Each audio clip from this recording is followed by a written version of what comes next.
Mi nombre es Analia Gil, soy médica de familia y médica especialista en nutrición. Hoy vamos a continuar con las charlas que vienen teniendo los días miércoles. Bueno, a lo largo de las charlas anteriores han venido viendo todo lo que tiene relación, todo lo que venimos escuchando y aprendiendo acerca de esta pandemia que está transitando el mundo, donde todos estamos incluidos. Y hemos aprendido durante todo este tiempo, creo que como nunca en nuestras vidas, todas las normas de higiene. Hemos aprendido a lavarnos las manos de manera adecuada, hemos aprendido cómo tenemos que ingresar a casa cuando venimos de la calle, o hemos reforzado esos conocimientos, hemos aprendido cómo tenemos que trabajar cuando atendemos pacientes en el centro de salud, cómo tenemos que colocarnos y sacarnos un barbijo. Todas las normas hemos visto que han funcionado en el mundo. También estamos transitando el aislamiento social y muchos la cuarentena. Hemos visto todo lo que tiene relación y que se ha visto que es efectivo para poder prevenir esta enfermedad, esta pandemia, que es causada por una enfermedad transmisible. Pero sabemos que la salud tiene otras dimensiones. Hoy transitamos algo transmisible, pero el mundo se sigue muriendo y enfermando principalmente de enfermedades cardiovasculares y de enfermedades oncológicas. Hemos visto un montón de piezas, como ven en la filmina, que han sido buenas. La higiene de manos, la utilización del tapabocas del barbijo, el distanciamiento cuando uno está en una fila de un supermercado o en una sala de espera, cómo colocarnos, cómo rebajar la lavandina, cómo utilizar el alcohol en gel. Pero hay una parte que nos sigue faltando, y no porque esté esta pandemia va a dejar de existir o se va a curar. Las principales causas de morbi y mortalidad en el mundo siguen siendo las cardiovasculares, y en segundo lugar las enfermedades tumorales, las enfermedades oncológicas. Esta situación actual, no por eso menos importante, no va a curar las enfermedades crónicas no transmisibles, que no se transmiten por un virus, que no las podemos solucionar rebajando la lavandina o el alcohol o utilizando tapabocas, pero sí podemos cuidarlas en esta transición que es la pandemia. ¿Y por qué es importante seguir cuidándonos y sobre todo en lo nutricional, dado que la obesidad o el exceso de peso es como la enfermedad madre para un montón de enfermedades cardiovasculares y de enfermedades tumorales? ¿Cómo veníamos antes de esta pandemia? ¿Cómo veníamos antes de esta enfermedad infecciosa que arrasó con el mundo? Datos ya de hace un tiempito de nuestro Ministerio de Salud en cuanto a los datos de la cuarta encuesta de factores de riesgo. Veníamos mal y la realidad es que no vamos a mejorar, y aún transitando la pandemia los datos son alarmantes y posteriormente van a ser más alarmantes. ¿Qué datos teníamos previo a esta pandemia? Datos muy duros, datos que están corroborados, que en el mundo fallecen por año 41 millones de personas, es decir, que más del 70% de las muertes mundiales se deben a enfermedades cardiovasculares, cerebrovasculares, cáncer, diabetes y enfermedades crónicas respiratorias.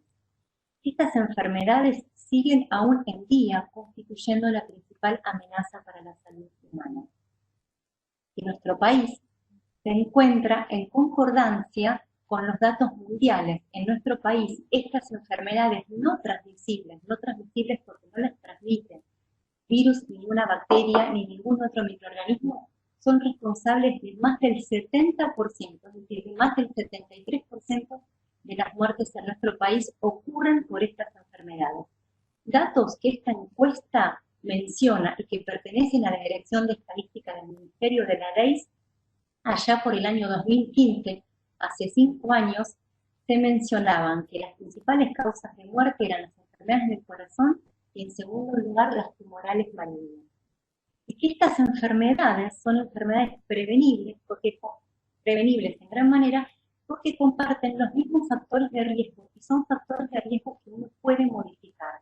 Y nombra el consumo de tabaco y la exposición al humo ajeno, la alimentación inadecuada, la malnutrición, la inactividad física o sedentarismo, como lo queramos llamar, y el uso nocivo del alcohol. ¿Qué datos nombra esta encuesta antes de toda esta situación? Que nosotros, como en Argentina, el consumo de frutas y verduras, ya hace unos años atrás, era muy bajo y a nivel nacional, y era mucho más bajo en los grupos socialmente más desfavorecidos, los más vulnerables. Esta encuesta cita, y esto es verdad en diferentes datos bibliográficos que uno puede consultar, que la obesidad por sí sola es causa en el mundo, por sí sola, sin contar obesidad y diabetes, obesidad y el antecedente de infarto. Personas con un índice de masa corporal que utiliza la OMS como parámetro mayor o igual a 99.9 es que es responsable solamente de la obesidad de 4 millones de muertes al año en el mundo. Y que la obesidad en los adultos es uno de los factores determinantes, es como la enfermedad base para el resto de las enfermedades. Se estima que gran parte de la carga de enfermedad que tienen las crónicas no transmisibles se atribuyen al exceso de peso, y las que más se encuentran relacionadas con este exceso de peso es la diabetes tipo 2, las enfermedades cardiovasculares, la enfermedad coronaria, la insuficiencia cardíaca, los accidentes cerebrovasculares y diversos tipos de cánceres. Hay cánceres que están estrechamente relacionados con este exceso de peso. Reforzamos el hecho de que la obesidad por sí sola es responsable de millones de muertes en todo el mundo por año, y la obesidad por sí sola uno tiene 6 veces más riesgo de morir por tener exceso de peso sin tener otra enfermedad. En nuestro país, la última encuesta habla de exceso de peso y tiene en cuenta el sobrepeso y la obesidad. Y estos datos son alarmantes porque desde que se hizo la primera encuesta, allá por el año 2005, a este año, la obesidad fue uno de los factores de riesgo o enfermedad, ya considerada enfermedad, que más fue aumentando. Sabemos que en cuanto al tabaco y a la cesación tabáquica, eso disminuyó porque la ley se encuentra reglamentada y por todo lo que se hace para que, en cuanto se hizo para aumentar el precio del tabaco, la reglamentación, o sea, la disposición de no fumar en lugares, restaurantes, en lugares de trabajo, todo eso ayudó a disminuir el tabaquismo. Sabemos que en cuanto a obesidad hay una ley, pero la reglamentación es en una parte de la ley que tiene que ver con la medicación y con la indicación de cirugía bariátrica, pero el resto con respecto a los tiempos saludables, a fomentar el consumo de los alimentos saludables y la rotulación, todavía en eso estamos bastante ausentes en la reglamentación. Y la obesidad es uno de los factores que más aumentó a lo largo del tiempo, siendo la enfermedad o el factor de riesgo, no tema de controversia de esta clase, lo que favorece el resto de otras enfermedades como diabetes, como dislipemia, entre otras. En esta filmina lo que veíamos es que desde el 2005, allá por el 2005, cuando se empezaron a realizar las primeras encuestas de factores de riesgo con nuestros datos nacionales, que fueron, la verdad, algo extraordinario porque tenemos datos desde el 2005 en adelante, uno de los factores de riesgo o enfermedad que más tuvo aumento fue el exceso de peso. Si comparamos el 2005 hasta la última encuesta, la prevalencia de exceso de peso, sobre todo de obesidad, no tanto de sobrepeso, aumentó de manera drástica. O sea que así estábamos hace por lo menos 2 años antes de esta situación que interrumpió en el mundo. ¿Qué decía la Organización Panamericana de la Salud en diciembre del año pasado? Que las enfermedades no transmisibles, en particular las mismas, cardiovasculares, determinados tipos de cáncer, diabetes y enfermedades crónicas respiratorias, son la principal causa de muerte. Y acá, en la región de las Américas, el porcentaje sube un poquito más, siendo responsables aproximadamente del 80% de las defunciones en la región de las Américas. Y lo que dice es lo mismo que nuestros datos, que son enfermedades que se pueden prevenir reduciendo los factores de riesgo mencionados anteriormente. Así estábamos antes de toda esta situación. Seguro muchos hemos visto estas filminas de alguna u otra manera en cuanto a la parte gráfica, mostrando que el peso tiene complicaciones más allá de lo estético, que no por eso es menos importante, pero tiene complicaciones relacionadas con la salud, complicaciones metabólicas, La más conocida es la diabetes tipo 2, la prediabetes, el síndrome metabólico, alteración, lo que se conoce como hígado graso, también tiene complicaciones cardiovasculares, como la enfermedad cardiovascular, coronaria, insuficiencia cardíaca, hipertensión arterial, problemas de colesterol. También tiene complicaciones mecánicas y complicaciones órgano-específicas, como por ejemplo el síndrome del ovario poliquístico. Muchas mujeres con exceso de peso tienen menstruaciones irregulares, se relacionan con infertilidad, con problemas articulares, con incontinencia urinaria, con el síndrome de apnea obstructiva del sueño, que es un síndrome que a su vez las apneas obstructivas son un factor de riesgo para enfermedad cardiovascular, se relacionan con la enfermedad respiratoria, y a nivel de las complicaciones emocionales o complicaciones psicológicas, se sabe que la obesidad primero o el exceso de peso es algo que estigmatiza a la persona, es algo que la puede aislar, la persona suele tener muchos problemas de autoestima, se relaciona con desórdenes de depresión y de ansiedad, o sea que la obesidad o el exceso de peso no solamente es lo estético, no solamente son las complicaciones cardiovasculares por las cuales nos enfermamos, sino todo lo emocional que termina siendo un círculo vicioso en la persona porque termina descuidando aún más el cuidado de su salud. Esta es una de las filminas que en general la mayor parte hemos visto, un montón de artículos científicos detrás de esta imagen, con todas las comorbilidades asociadas sobre todo a la obesidad. ¿Y qué pasó cuando empezó esta pandemia? Sabemos que los primeros casos empezaron en el fin del año pasado, en el otro lado del continente, y ahora nos tocó a nosotros. Teníamos estos datos previamente, ¿y cuáles son los datos que tenemos ahora? Los datos que tenemos, estos que voy a nombrar, son de marzo, cuando recién empezábamos nosotros con esta pandemia, con la cuarentena, con el aislamiento, cuando recién empezamos a enfatizar y a repasar y afianzar las medidas de higiene, de limpieza.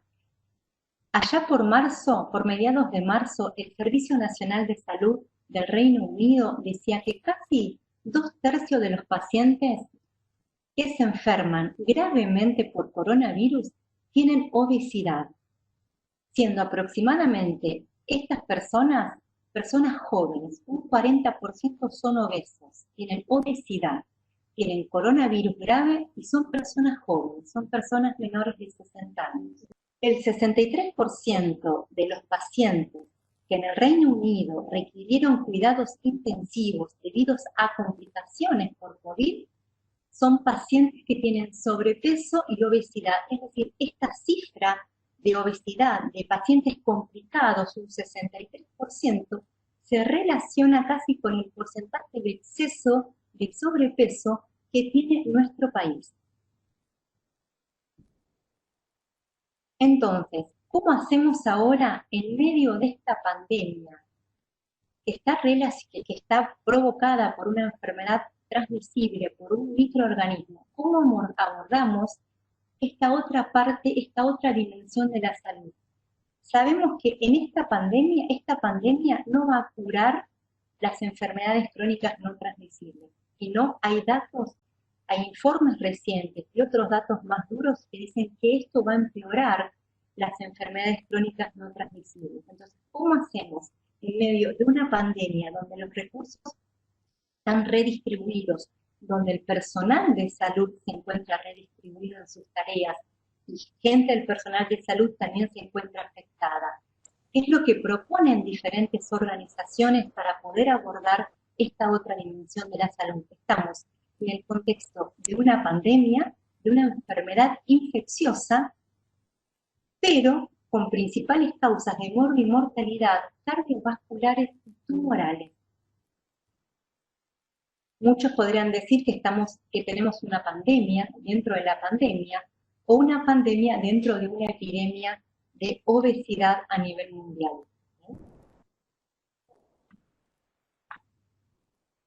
Los países que tienen ya por el 30 de marzo, cuando recién empezamos en nuestro país, la OMS decía esto, decía que los países en esta situación tienen que garantizar qué servicios esenciales van a seguir manteniendo para poder frenar, para poder cuidar a los pacientes que tienen enfermedades crónicas no transmisibles.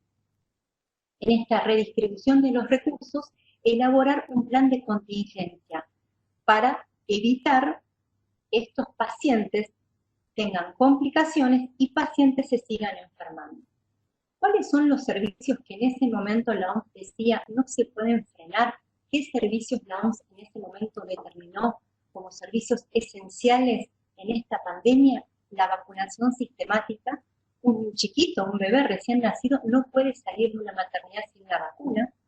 Los servicios de salud reproductiva, incluyendo la atención durante el embarazo y durante el parto, la atención de los lactantes, la atención de los adultos mayores, el tratamiento de enfermedades mentales, de enfermedades no transmisibles y de las transmisibles como HIV, VIH, paludismo y tuberculosis. También nombra como dentro del plan de contingencia tener presentes los tratamientos hospitalarios críticos, por ejemplo, los pacientes oncológicos y cuidado de fin de vida, el tratamiento de los problemas urgentes de salud, los accidentes de tránsito, los síndromes coronarios agudos y los servicios al menos los auxiliares, los básicos de imagen, una radiografía de tórax, una tomografía de tórax, y los servicios de laboratorio y la donación de sangre, los bancos de sangre. Sabemos que hay cosas que pueden esperar. Una cosa es una persona, una situación, es una persona que tiene que hacerse el control de salud anual, hablamos de una persona joven, de una persona que no tiene factores de riesgo, que una vez por año concurre a hacerse su chequeo de salud. Si ese chequeo no lo hace en julio, no lo hace en agosto, no pasaría nada, podemos postergarlo unos meses. Pero otra cosa es un chequeo de salud en una paciente que tiene que hacerse un PAP, que previamente tuvo una conización, es decir, una paciente que ya tiene lesiones o tuvo una enfermedad previa en el cuello del útero, donde ese PAP no podría esperar. Otra situación es realizar una mamografía control, la anual, en una mujer joven, sin factores de riesgo, nunca operada, y otra cosa es postergar una mamografía en una mujer con factores de riesgo, en una mujer con mastalgia, es decir, con dolor de mama, en una mujer que fue operada. Hay cosas hay situaciones de salud, estudios que pueden postergarse y otros que no, porque realmente no se pueden postergar porque la salud se sigue afectando. Por ejemplo, en las personas con diabetes, el fondo de ojo. Hay personas con diabetes que vienen bien en sus controles y que los últimos fondos de ojos vieron bien.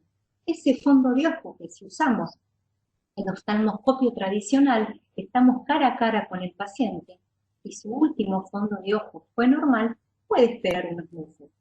Si ese paciente con diabetes, un paciente operado de retina, un paciente que tiene lastimada la retina, ese fondo de ojo no debería postergarse. Por eso lo que la OMS propone es qué plan de contingencia vamos a dar para que esto no se agrave. Y la situación siguió. Sabemos que pasó marzo, abril, mayo, junio, y hoy estamos en julio y sabemos que durante un tiempo más vamos a convivir en esta situación de pandemia. El 1 de junio, la OMS volvió a sacar un informe, una encuesta, donde participaron más de 150 países durante el mes de mayo, 3 semanas. Esta encuesta mostró que los servicios de prevención y tratamiento de las enfermedades no transmisibles se vieron realmente muy afectados desde el comienzo de la pandemia y que ese impacto fue mundial y que los países de ingresos más bajos fueron los países más afectados, los países que les resultó más difícil elaborar un plan de contingencia y seguir manteniendo la atención de estas enfermedades. Esta encuesta da un informe y dice que es una situación muy preocupante porque las personas que viven con estas enfermedades corren mayor riesgo de enfermar gravemente por COVID y a su vez de fallecer. El director de la OMS en esta encuesta dice, que muchas personas que necesitan tratamiento para enfermedades como el cáncer, enfermedades cardiovasculares y diabetes, no han recibido los servicios sanitarios y los medicamentos que necesitan desde que comenzó la pandemia.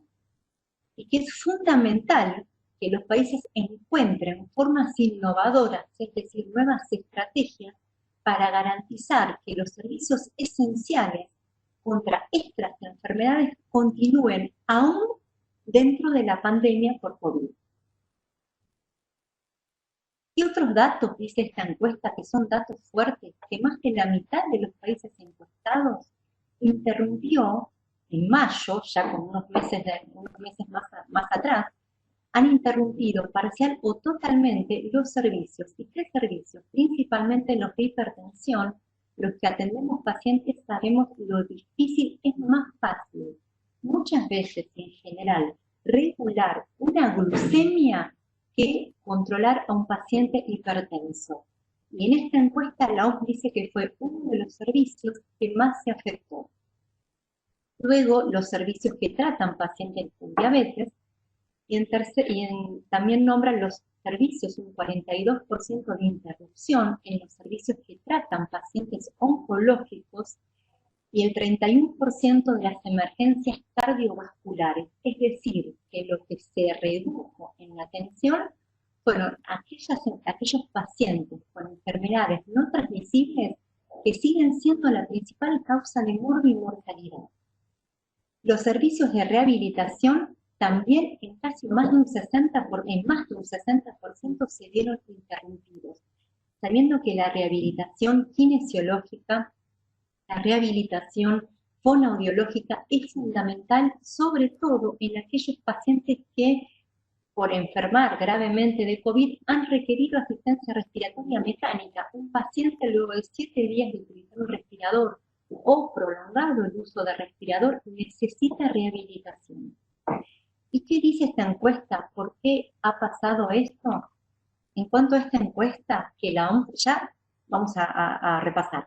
En marzo, fin de marzo, cuando Argentina, recién estábamos finalizando la primera etapa de esta cuarentena obligatoria, fin de marzo, el Reino Unido mostraba esos datos y la OMS decía, bueno, los países tienen que implementar estrategias para poder contener estas enfermedades crónicas no transmisibles. Pasó el tiempo y tenemos esta encuesta de mayo que también realiza la OMS, que fueron 3 semanas, es decir, estamos terminando julio y sabemos que en mayo ya estábamos de esta manera, en estos países encuestados, donde la mitad de los servicios que asisten a personas con enfermedades crónicas no transmisibles se interrumpieron. Y los servicios de rehabilitación, kinesiología sobre todo, fonoaudiología, se interrumpieron en más del 60%. Y que esta rehabilitación es fundamental, sobre todo en los pacientes que se recuperan y que están gravemente enfermos por COVID. Una de las hipótesis que esta encuesta dice es que en realidad todos nos sobrepasamos, nos hemos sobrepasado realmente los que trabajamos en salud, sabiendo que no tenemos horario, muchos hemos sido distribuidos en las tareas habituales que tenemos, en el rol que ocupamos como personal de la salud, y lo que dice la OMS es eso, que hubo reasignación de personal y que muchas pruebas de detección y de control se fueron aplazando. Y es algo que voy a volver a repetir porque por ahí se escuchó entrecortado, y es que una situación es que un control anual de salud en una persona sana que no tiene factores de riesgo, en vez de hacerlo en julio y agosto, lo posterguemos un poquito más adelante, y otra cosa es postergar un control oftalmológico en una persona con diabetes que tiene lastimada la retina o tiene lastimada la mácula. Una situación es postergar una mamografía control en alguien joven y sano, sin factores de riesgo, y otra situación es postergar una mamografía en una mujer con mastalgia, con dolor de mama, en una mujer que fue operada de un tumor, en una mujer que tiene factores que dicen que no puede esperar.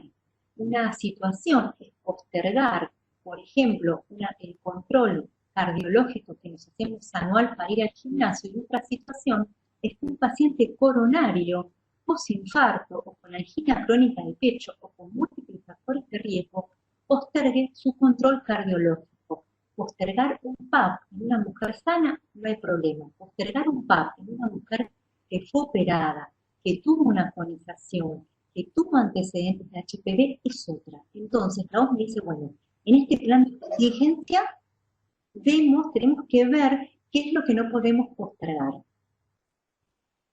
¿Bien? ¿Vamos bien? Bien. Lo que también dice esta encuesta es que algo que no es sorprendente y que es lo que se va viendo es que a medida que evoluciona esta pandemia, que evoluciona el brote de COVID, también de la misma manera evoluciona la no atención o la menor atención de los pacientes con enfermedades no transmisibles. Este informe sigue dando datos y datos importantes y dice que a nivel mundial, de los países que participaron en la encuesta, 2/3 informaron de que 2/3 solamente, de que habían incluido los servicios relativos al control de estas enfermedades en sus planes nacionales de contingencia y en el medio de esta pandemia. El 72% de los países de ingresos altos informaron que tenían un plan de contingencia en comparación con el 42% de los países de bajos ingresos, que es a los que peor les va aún sin pandemia. Que los servicios de tratamiento de enfermedades cardiovasculares, de tratamiento de cáncer, de diabetes y de enfermedades crónicas respiratorias fueron los servicios que más incluyeron en este plan de contingencia en estos países y quedan aún relegados o con menor contingencia la atención odontológica, la rehabilitación, las actividades de apoyo de cesación tabáquica son las que menos incluyeron en estos planes de contingencia. Esta encuesta termina con una reflexión que yo creo que no va a ser muy lejana, porque los que hoy atendemos pacientes, estamos en la parte asistencial, podemos ver, yo dirijo específicamente la obesidad, y realmente los pacientes han aumentado de peso, aún los que vienen con tratamiento, muchos por temor han dejado de venir a la consulta, y aún con consultas virtuales, la adherencia sigue siendo difícil de determinar. Esta encuesta finaliza y dice que pasará algún tiempo, yo no creo que sea mucho, antes de que conozcamos el alcance total de las repercusiones por interrumpir la atención sanitaria de estas enfermedades durante la pandemia de COVID en las personas que tienen enfermedades crónicas no transmisibles. Esta encuesta, esto se refiere no por ahí al dato que uno ve inmediatamente, sino a los datos duros en cuanto a morbilidad. Entonces, ¿qué hacemos en esta situación? ¿Qué hacemos en el medio de una pandemia, una enfermedad transmisible, pero en el contexto en el que las personas, aún dentro de esta pandemia, se siguen falleciendo por enfermedades crónicas no transmisibles? La Organización de las Naciones Unidas, ¿qué estrategias se proponen las diferentes organizaciones? La FAO, que si no conocen la página de esta organización, les recomiendo que vayan, porque en cuanto a alimentación, aparte no desde estrategias de tratamiento, sino desde el alimento, es una página muy enriquecedora. Y los datos de nuestra encuesta dicen esto, dice que necesitamos una alimentación saludable para poder llevar adelante las actividades diarias y mantenernos sanos.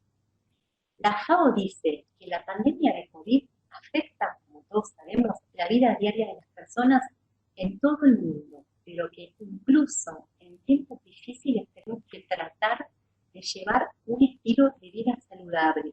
Y ahí agrego yo algo mío, al menos la mayor parte de los días. Y esto es muy importante.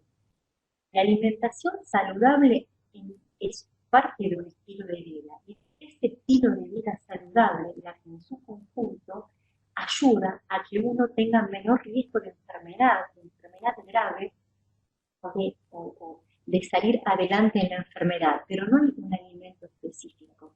En estos meses uno por ahí vio en diferentes revistas, en diferentes diarios, el jugo para prevenir el COVID, el jugo para prevenir el contagio, ¿no? Eso no existe. Sí existe una alimentación sana que favorece nuestro sistema inmunitario, pero no es que si comemos 2 kiwis por día y 8 nueces vamos a prevenir esto. Eso no existe. Sí, recomendaciones generales que son las que se dan en todo tipo de situación de enfermedad.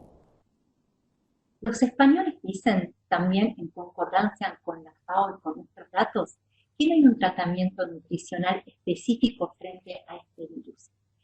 Y dice que en general las pautas de alimentación están dirigidas a paliar síntomas generados por fiebres y problemas respiratorios, y ellos hacen mucho hincapié en asegurar una hidratación adecuada. También dice que en ningún caso la alimentación por sí misma evita o cura la infección por este virus o por otro virus o por cualquier tipo de microorganismo. Y que el consumo de determinados alimentos, o seguir una dieta específica, no puede prevenir ni disminuir el riesgo de contagio en personas sanas. La FAO ofrece consejos muy prácticos y dice que ante esta situación tenemos que garantizarnos una hidratación adecuada, preferentemente con agua, que lo vamos a ver en todas las recomendaciones, consumir frutas y verduras de estación, no hace falta que estemos buscando ni papaya ni mango por ningún lado, legumbres, enfatiza disminuir las pastas y el arroz blanco, no el arroz integral, propone cocinar en casa, no comprar de más y saber utilizar las sobras de alimentos.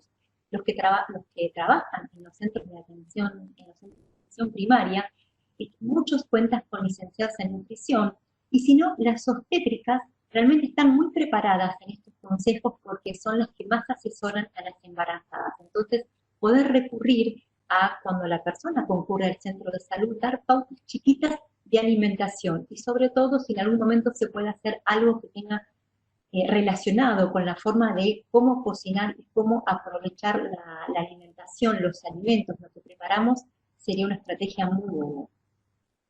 Los españoles también tienen una postura y se suman a lo que dice la FAO, aparte de la hidratación, de las frutas y verduras de estación, dicen considerar los productos integrales, el pan, una harina, el arroz, fundamentalmente hincapié en las legumbres, hacen hincapié en los lácteos descremados y sin azúcar, en frutos secos, semillas, en un consumo moderado de carnes y huevos sobre todo cuando no podemos garantizar el consumo de carnes, y evitar los alimentos procesados. Esto se suma a lo de la FAO de cocinar en casa.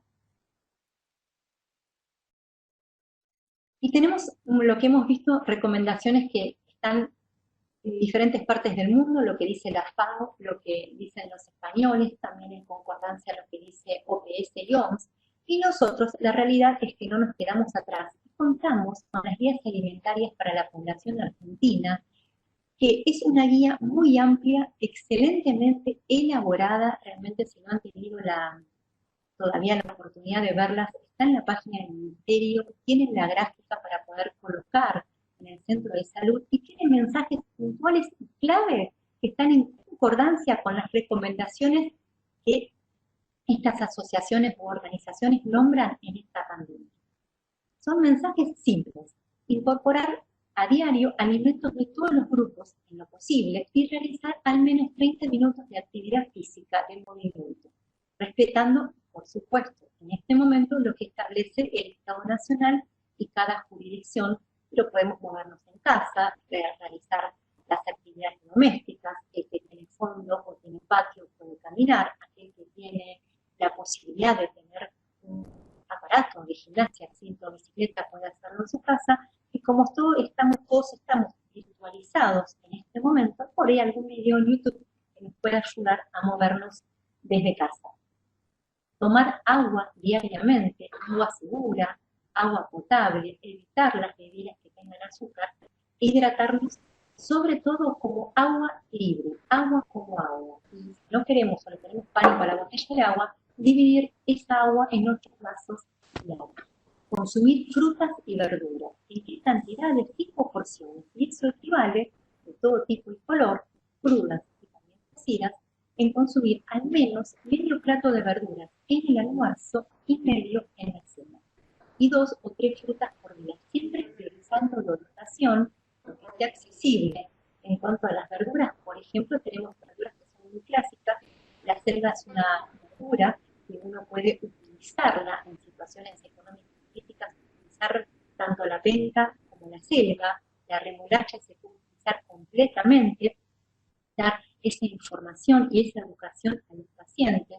No hace falta, si tenemos un cítrico, no es necesario que sea un kiwi, tenemos las naranjas, tenemos el pomelo, o sea, frutas y verduras de estación, y dentro de ellas seleccionar las que sean accesibles y que rindan. Reducir el uso de sal y el consumo de alimentos con alto contenido de sodio. Limitar el consumo de bebidas azucaradas, aún los jugos naturales de frutas, y los alimentos con altos contenidos de grasas, azúcar y sal. Consumir también se focaliza en los lácteos, leche, yogur o queso. Aquellos que trabajan en los centros de salud, es importante aquel que puede transmitir que el yogur se puede hacer casero con las medidas higiénicas necesarias. 1 litro de leche y un yogur pueden salir entre 6, depende del tamaño que utilicemos, entre 6 y 7 yogures, y se le puede explicar a los pacientes, a las personas que concurren a atenderse, cómo prepararlo de una manera segura. El queso es más difícil, pero la ricota, que también es un lácteo, puede hacerse de manera casera y con costos. Elegir preferentemente los descremados. Esta me voy a detener porque en muchos centros de salud la leche se distribuye no de manera líquida, sino que hay que prepararla. Hay que restituir esta leche en polvo. Y es importante que en esa restitución, para conservar las características y el sabor adecuado de esa leche, que respetemos las cantidades, ya sea cuchara de postre, cuchara sopera o pocillito, para restituir esa leche. Otro mensaje, otro consejo que dan estas guías es consumir carne de todo tipo. Aquel que consume carne, quitarle la grasa visible. Si es el pollo, quitarle antes de la cocción la piel, y aumentar el consumo de pescado, y sin incluir el huevo en la alimentación, y por si en diferentes situaciones no podemos incluir carnes, el consumo de huevo diario. Consumir legumbres, consumir cereales preferentemente integrales donde tenemos arroz, consumir papa, batata, choclo y mandioca. Y acá también me voy a detener porque en medio de esta pandemia, y los datos que hemos dado sobre exceso de peso y obesidad, estos alimentos son alimentos muy ricos en nutrientes, pero sabemos que la densidad calórica no es la misma que la densidad calórica que tiene una porción de verdura verde. Por eso es importante respetar las porciones. Cuando vean las guías alimentarias, las cantidades, las porciones, ahí podemos ubicar los grupos de alimentos. Consumir aceite crudo, evitar las preparaciones que tengan que ver con freír, consumir el aceite como condimento, consumir frutas secas o semillas. Y en cuanto al alcohol, ser responsables con el consumo de alcohol, saber que no deben consumir los niños, los adolescentes y las embarazadas, y siempre que vamos a manejar, evitar el consumo de alcohol cero. Esta es la gráfica, por ahí muchos la vieron y otros no, que tienen las guías alimentarias. Fíjense la importancia de la hidratación en el centro de la alimentación, más movimiento arriba, menos sal, las frutas y las verduras, el lugar que ocupan en el plato, y miremos muy chiquitito en rojo abajo lo que tenemos opcional y el lugar que ocupan los dulces, la grasa y todo lo que tiene que ser procesado. Y a nivel general, recomendaciones para resumir lo que dicen nuestras guías y otras organizaciones: es importante mantener una buena hidratación, agua como agua, respetar las 4 comidas diarias, aunque los horarios en esta situación no sean los horarios habituales, elegir el consumo de productos integrales y de legumbres, elegir los productos lácteos en lo posible descremados, consumir de manera moderada otros alimentos de origen animal, como los carnes, los cortes magros, y preferir las formas de preparación al horno, en la cacerola o a la plancha, y evitar lo que tenga que ver con freír, evitar comprar comida rápida, comida procesada, milanesas hechas, bocadillos hechos, elegir el consumo de frutas secas, semillas y los frutos secos al menos una vez a la semana, evitar el picoteo, ingerir infusiones sin azúcar. Si no tenemos otra opción, no pasar las 6 cucharitas de azúcar en el día, elegir algo placentero, algo que nos guste comer en cantidad adecuada, y es importante que para todas las comidas tengamos porciones adecuadas. Por eso, no comer en platos grandes, no preparar de más, no llevar la fuente a la mesa y evitar repetir. Esto es en cuanto a lo asistencial. En cuanto a la parte de gestión, de cómo abordar en esta pandemia las enfermedades no transmisibles, saber que tenemos que elaborar por ahí a nivel micro, desde el centro de salud, estrategias para que estos pacientes no dejen de consultar, que los pacientes tengan acceso, o sea, no pueden quedarse sin su metformina, sin su aspirina, sin Benadryl. ¿Qué estrategias alternativas le vamos a brindar a las personas más vulnerables para que sigan siendo atendidas con enfermedades no transmisibles? No posponer los controles que son esenciales y tratar de brindarle seguridad a la persona. Si uno está en su consultorio, decirle que tiene que cumplir con tapaboca o con barbijo, que va a contar con las normas de seguridad que ustedes estuvieron viendo en las clases pasadas. Y si el paciente aún tiene temor, no vamos a descontinuar esta atención.